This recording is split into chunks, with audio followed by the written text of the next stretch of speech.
an online community is a network organized around common interests and experiences where a sense of mutual welfare exists among members. And if there's anything to take away from this definition, it's that a community is a peer-to-peer network. Therefore, the core purpose of an online community is to serve as a peer-to-peer network, with you being the facilitator of these peer-to-peer connections. And this is where the community effect comes into play. Now, let's look at the community effect visually speaking. So as you can see, you have you at the top here. You're the community builder or owner, and these colored circles here are all your members. Let's say, for example, for visual representation's sake. And these links that are connecting all of the members and you together are the relationships that are formed within your community. And what's important to note is that these relationships are, very spread out. It's a network and they're mutual, right? So you can see that green is associated with blue and vice versa. Yellow is associated with pink and vice versa. But each of these members are also associated with you. This is the community effect represented visually. Now, if the connection, for whatever reason, erodes or becomes weak or breaks between you and a member, the member will likely stay because of the connections they've made with other members in your community. And this is very important. This is what's called the community effect, and it helps keep members in your community. And there's a great way of putting this into a quote, which is that members join because of the creator, you, and stay for the community. So oftentimes you see this with content creators, influencers, whatever you want to call them.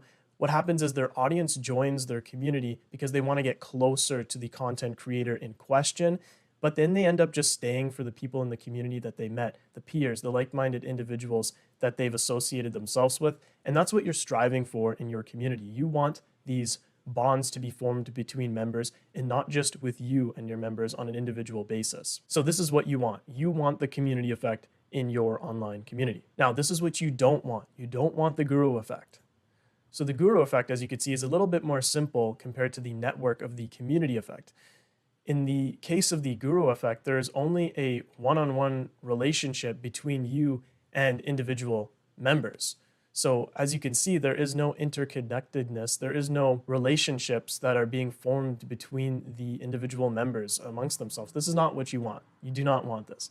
But in all likelihood, your community is going to start at this point, right? Because when people come to you first, they're most familiar with you. So it's very important that while your community may start and look like this, visually speaking, it's important that over time, you try your best to establish bonds between not just only you, but indeed the members. Now with the guru effect, if the connection between you and a member breaks, the member will likely leave the community. And so this can lead to churn, especially in paid communities. So it's very important that although you may start like this in your community, that you end up like this or that you aim for this. That's very important. As far as action steps going forwards, just answer the following questions. So what specific interests do your members have? It's a very first important question to ask, because if you emphasize these interests, subjects, themes in your community, it has the power to further unite your members.